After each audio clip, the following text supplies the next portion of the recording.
Hi, I am Amanda Weygand. I am a mixed media artist from Ottawa, Illinois.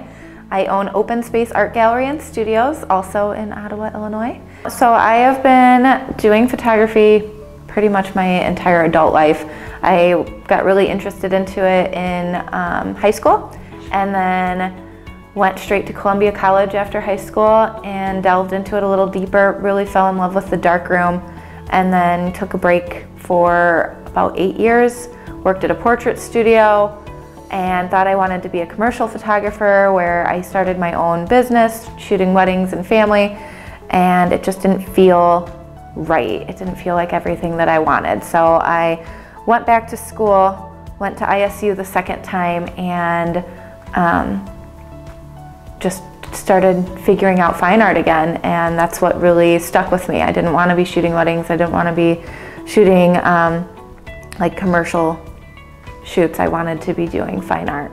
So I found out when I was in college the second time that I really gravitated towards shooting nature and very industrial, kind of dilapidated areas, and I liked shooting with a model. I usually shot with a single female model. I like to dress them up and have like big flowy dresses in a kind of rugged, extreme area.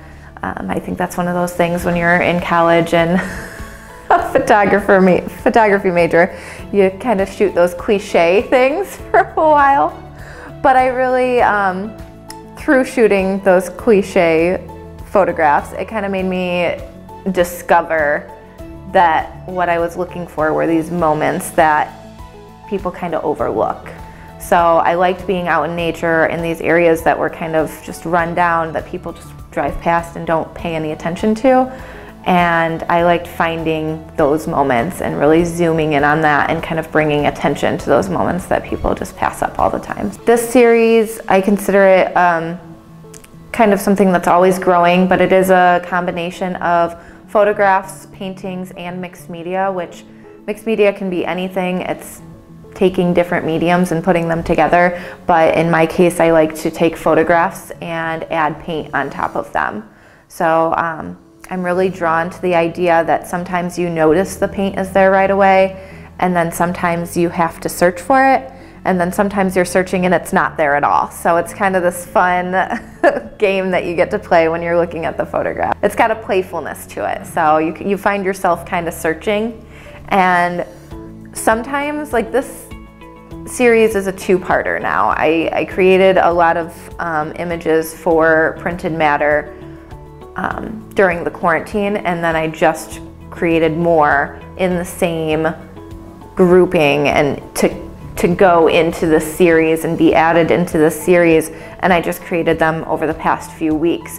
But the first time I created images for the series, I was noticing that I liked making the paint a little bit more pronounced so you could see it better and know it's there. That archway image is one of those mixed media pieces from, it's all one cohesive series, but it's growing. I'm constantly adding to it. So the archway one was from the first grouping, and now with the new images, which I would say 75% of this show is new images, I realized while I was painting that everything was a lot more subtle. So it's kind of an experimentation for me too, to see, you know, what kind of mood am I in? Am I wanting to be more playful and like have you search for it a little bit more, or am I in like this, okay, I want you to know it's here mood? So it's fun to kind of see what is going to come out when I'm working with it. I do not think about the paint when I'm taking the picture. The pictures are just, they're on my cell phone. I'm out hiking, I'm immersed in that setting, in that moment, and I'm just taking pictures like I always do. I've just always taken pictures when I've been out in nature.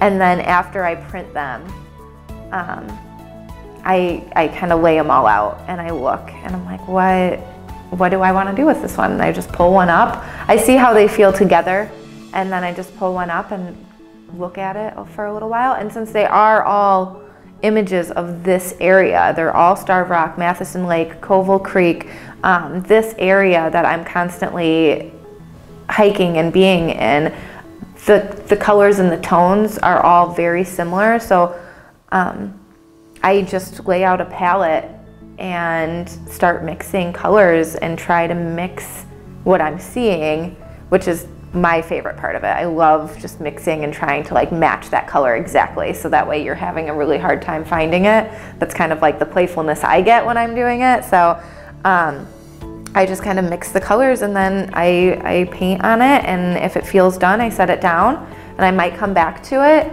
after I have completed a few pieces. I'll just pick up another one and say, oh, these colors look like these colors, like let's work on this, set it down, and then I'll come back and, you know, does this need more? Am I happy with how it is now? And just kind of execute it with that way and kind of determine. There's a piece in the show that I'm growing to love, but it's one that I'm like, I went too far with this one, but everybody else is like, I really like it. And I'm like, okay, well, it's growing on me. So I keep showing it, but it's, you know, it's one that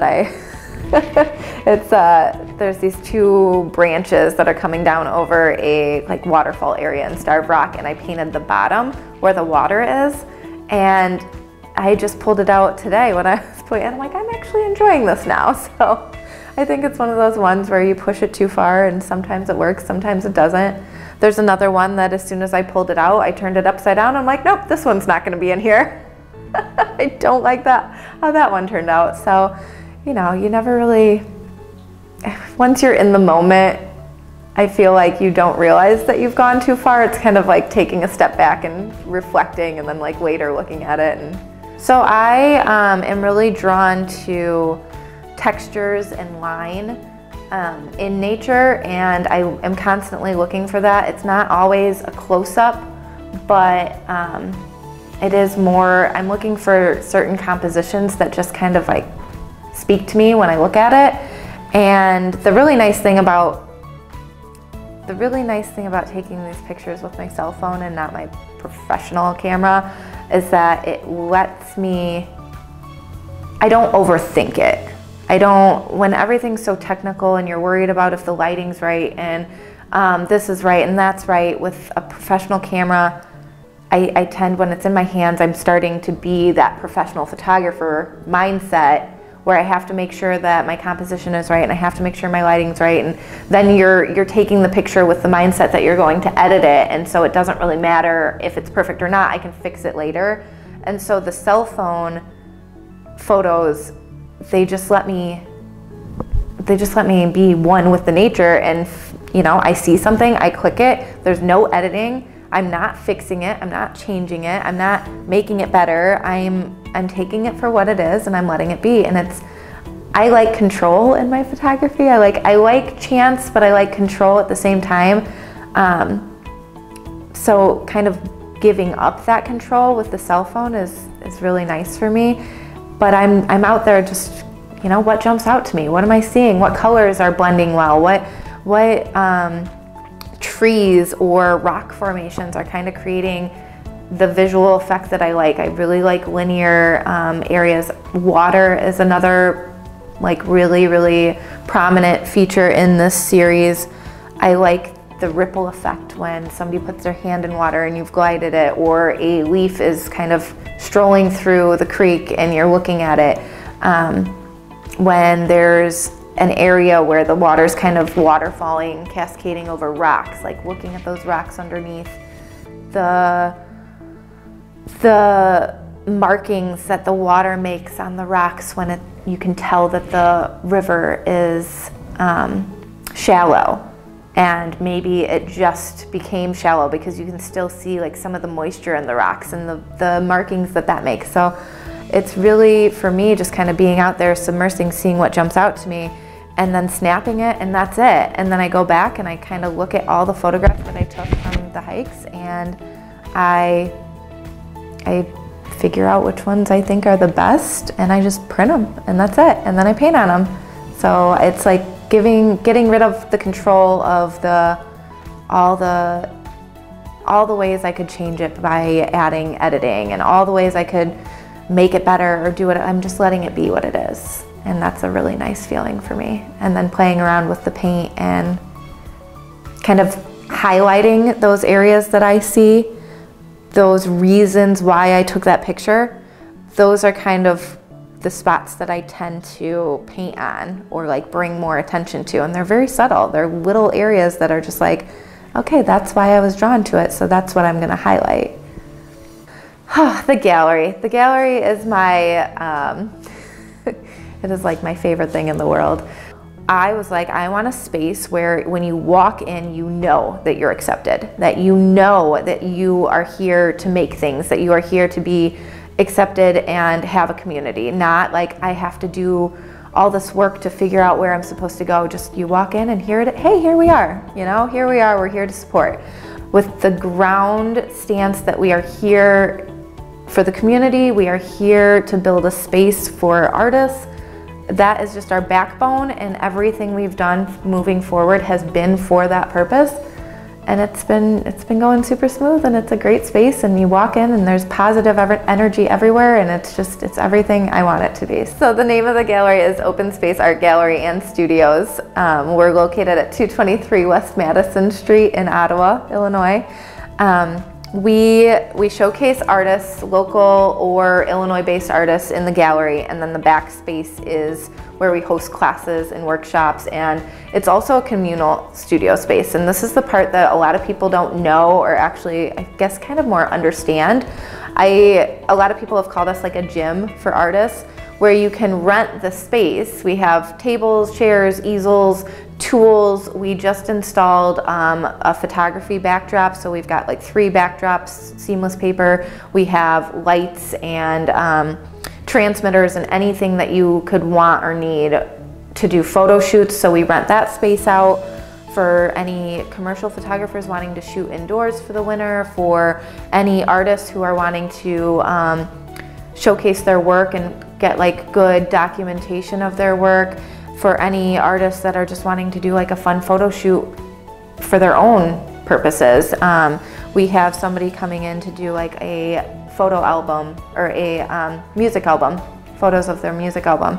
So that space is there. We have a potter's wheel. We have just like so much stuff just for anybody that wants to create. You can rent it for a daily, monthly, yearly fee and just use the space. You get a code to the back, you come in and use it 24/7. So our Facebook is Open Space Art Gallery and Studios. I think our handle though is at Open Space Art Gallery, as is our Instagram, Open Space Art Gallery. And our email is openspaceartgallery@gmail.com. And our website is www.osartstudios.com. All of our tickets to any of our classes can be found on our website. All of our tickets, or all of our classes can be found on Facebook. We advertise mostly on Facebook, and then everything is on our website. We update that pretty regularly.